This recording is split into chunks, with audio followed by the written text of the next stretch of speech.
2026 మరియు 2027 సంవత్సరంలో UPSC civil services exam రాయాలనుకునే వాళ్ళకి సిఎస్బిఐఎస్ అకాడమీ ఒక ఎర్లీ బ్యాచ్ స్టార్ట్ చేస్తుంది.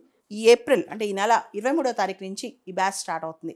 ఇది పీసీఎం కోర్స్ అనమాట. అంటే prelims come mains complete course. ఇది దాదాపు 11 నెలలు ఉంటుంది. ఈ కోర్సులో అన్ని సబ్జెక్ట్స్ కవర్ అవుతాయి. ఇది ఆఫ్లైన్లో సిఎస్బిఐఎస్ అకాడమీకి వచ్చి చదువుకోవచ్చు, లేదా ఆన్లైన్లో కూడా ఈ కోర్స్ యాక్సెస్ చేయొచ్చు. దీనికి సంబంధించిన డీటెయిల్స్ ఈ వీడియో పైన డిస్ప్లే అవుతున్న ఫోన్ నెంబర్స్ కాంటాక్ట్ చేసి కనుక్కోవచ్చు.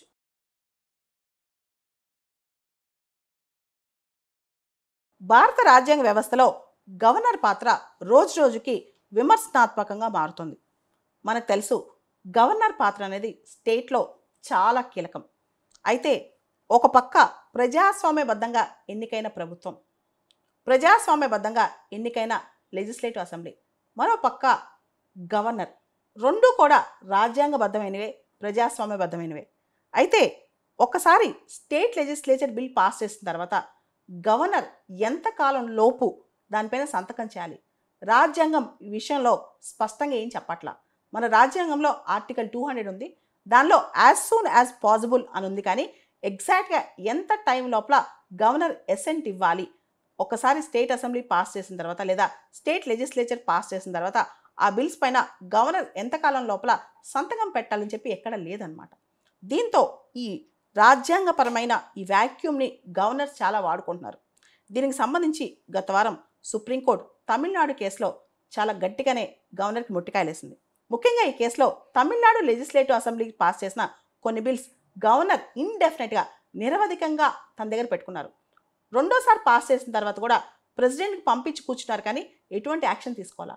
గవర్నర్ ఇలా ఇండెఫినెట్గా తన దగ్గర పెండింగ్ పెట్టుకోవడాన్ని సుప్రీంకోర్టు తప్పుపడుతూ ఇది ఇల్లీగల్ అని చెప్పి, ఎర్రోనియస్ ఇన్ లా అని చెప్పి వ్యాఖ్యానించింది.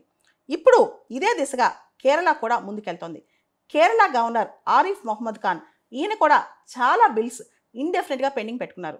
దీనిపైన తమిళనాడు జడ్జిమెంట్ వచ్చిన తర్వాత కేరళ గవర్నమెంట్ కూడా సుప్రీంకోర్టుకి వెళ్ళాలని ఆలోచిస్తుందంట. వచ్చే నెలలో కేరళ ప్రభుత్వం కూడా సుప్రీంకోర్టుకి ఈ పెండింగ్ బిల్స్ మీద వెళ్ళబోతుందంట. అసలు గవర్నర్కి ఈ హక్కు ఎవరిచ్చారు? గవర్నర్ రాజ్యాంగానికి అతీతమైన శక్తి అని చాలామంది ప్రశ్నిస్తున్నారనమాట. చాలా రాష్ట్రాల్లో ఎప్పుడైతే కేంద్ర ప్రభుత్వంలో ఒక పార్టీ ఉంది, రాష్ట్ర ప్రభుత్వంలో ఇంకో పార్టీ ఉన్నప్పుడు గవర్నర్ కేంద్రానికి సహకరిస్తున్నారని చెప్పి విమర్శ చాలా ఎదురవుతుందన్నమాట. సుప్రీంకోర్టు రీసెంట్గా తమిళనాడు కేసులో 10 బిల్స్ ఏదైతే పెండింగ్లో ఉన్నాయో అవన్నీ కూడా డీమ్డ్ టు బి పాస్డ్ అని చెప్పింది. అంటే గవర్నరు, ప్రెసిడెంట్ ఎవ్వరు సంతకం పెట్టపోయినా, గవర్నర్ కొన్ని బిల్స్ ప్రెసిడెంట్కి రిజర్వ్ చేశారు, ఆయన సంతకం పెట్టపోయినా, గవర్నర్ సంతకం పెట్టపోయినా, ఎవ్వరు సంతకం పెట్టపోయినా బిల్స్ పాస్ అయిపోయినట్టు లెక్క. దాంతో తమిళనాడు ప్రభుత్వం ఈ బిల్స్ చట్టాలైనట్టు అఫీషియల్ గెజెట్లో నోటిఫై కూడా చేసేస్తుంది. మొత్తం భారతదేశంలో స్టేట్ లెజిస్లేచర్ హిస్టరీలో సుప్రీంకోర్టు ఆర్టికల్ 142 కింద ఇలా bills deemed to be passed, అంటే నేను ఆర్టికల్ 142 కింద స్పెషల్ పవర్స్ తీసుకుని సంపూర్ణ న్యాయం కోసం, కంప్లీట్ జస్టిస్ కోసం చెప్తున్నాను. ఏదైతే బిల్స్ పెండింగ్లో ఉన్నాయో అవన్నీ డీమ్డ్ టు బి పాస్డ్ అని చెప్పేసింది. సో ఇంతకంటే శక్తివంతమైన జడ్జిమెంట్ ఇంకోటి ఉంటుందా? రాజ్యాంగ వ్యవస్థని కాపాడటానికి, పార్లమెంటరీ సిస్టమ్ని కాపాడటానికి, ప్రజలు ఎన్నుకున్న ప్రభుత్వం యొక్క శక్తిని కాపాడటానికి, ప్రజాస్వామ్య భద్రతని కాపాడటానికి సుప్రీంకోర్టు ఈ పని చేసిందని చెప్పి రాజ్యాంగ నిపుణులు వ్యాఖ్యానిస్తున్నారు. ముఖ్యంగా సుప్రీంకోర్టు తన పవర్స్ని ఇన్వోక్ చేసి ఏదైతే 10 బిల్స్ పెండింగ్లో ఉన్నాయో తమిళనాడు విషయంలో బిల్స్ మొత్తం డీమ్డ్ టు బి పాస్డ్ అని చెప్పింది. అంతేకాదు, గవర్నర్ ఇండెఫినెట్గా నిరవధికంగా ఏ బిల్స్ పెండింగ్ పెట్టకూడదని చెప్పింది. అలా పెడితే అది ఎర్రోనియస్ ఇన్ లా అని చెప్పింది, చట్ట ప్రకారం తప్పు అని చెప్పింది. అదంతా ఇల్లీగల్, చట్ట విరుద్ధం, ఆర్బిట్రరీ అని చెప్పి కూడా డిక్లేర్ చేసింది అనమాట. అదేవిధంగా governor is under the constitutional obligation to act. Governor రాజ్యాంగబద్ధంగా యాక్ట్ చేయాలి. అంటే గవర్నర్ నిరవధికంగా ఆపకూడదు, రాజ్యాంగం ప్రకారం రాజ్యాంగబద్ధంగా యాక్ట్ చేయాలన్నమాట. ఒక్కసారి కొన్ని బిల్స్ని గవర్నర్కి పంపించినప్పుడు ఆయన మళ్ళా స్టేట్ అసెంబ్లీ మళ్ళీ వాటిని తిరిగి పాస్ చేసి రెండోసారి కూడా గవర్నర్కి పంపించినప్పుడు ఆయన ఏ విధంగా ఆ బిల్స్ అన్నింటినీ ప్రెసిడెంట్కి రిజర్వ్ చేస్తారు? అది చాలా తప్పు. ఫస్ట్ టైం పంపించినప్పుడు చేయాలంటే చేయొచ్చు, సెకండ్ టైం కూడా పాస్ చేసి పంపించిన తర్వాత governor is under the constitutional obligation to act.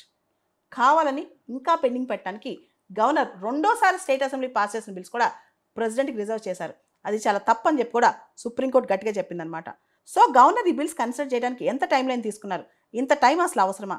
ఆయన ఎంత టైం లోపల యాక్ట్ చేయాలి? రాజ్యాంగం ప్రకారం గవర్నర్ 1 నెల లోపల క్లియర్ చేశారు. Supreme court Tamil Nadu governor versus government కేసులో ఏదైతే గవర్నర్ ఆర్టికల్ 200 కింద నిర్ణయం తీసుకుంటారో లేదా బిల్స్ పెండింగ్ పెడతారో వీటికి సంబంధించి జ్యుడిషియల్ రివ్యూ ఉంటుందని చెప్పింది. అంతేకాదు గవర్నర్ ఇండెఫినెట్గా బిల్స్ మీద కూర్చోకూడదని చెప్పి టైం లైన్ ఇచ్చింది. 1 నెల నుంచి 3 నెలల్లోపు బిల్స్ క్లియర్ చేయాలని చెప్పింది. ఒకవేళ council of ministers aid and advice తీసుకుంటే కనుక 1 నెలలోపు, లేదా గవర్నర్ ఎయిడ్ అండ్ అడ్వైస్ తీసుకోకుండా నిర్ణయం తీసుకుంటే 3 నెలల్లోపు బిల్స్ క్లియర్ చేయాలని చెప్పింది. గవర్నర్ రాజ్యాంగబద్ధంగా వ్యవహరించాలని చెప్పి ఆయన ఒక రోడ్ బ్లాక్ లాగా ఉండకూడదని చెప్పి కూడా సుప్రీంకోర్టు చెప్పింది. రాజ్యాంగంలో ఆర్టికల్ 200లో యాజ్ సూన్ యాజ్ పాసిబుల్ అంటే ఆయనకు నచ్చినంత టైం అని అర్థం కాదు, నిరవధికంగానే అర్థం కాదు, రీజనబుల్ టైం అని అర్థం. రాజ్యాంగంలో కొన్ని మాటలు స్పష్టంగా లేకపోయినా దానిలో రీజనబిలిటీ అనే మాట తీసుకోవాలి, అంతేకాని నిరవధికంగా అని కాదు. రాజ్యాంగం యొక్క అక్షరం కాదు, లెటర్ కాదు, స్పిరిట్ చాలా అవసరం. ఇక్కడే కాన్స్టిట్యూషనల్ మొరాలిటీ, మన రాజ్యాంగాన్ని ఎలా అప్లిఫ్ట్ చేస్తున్నాం, రాజ్యాంగబద్ధంగా నియమితులైన వాళ్ళు ఏ విధంగా పనిచేస్తున్నారు, ప్రజలు అన్నీ గమనిస్తూనే ఉంటారు.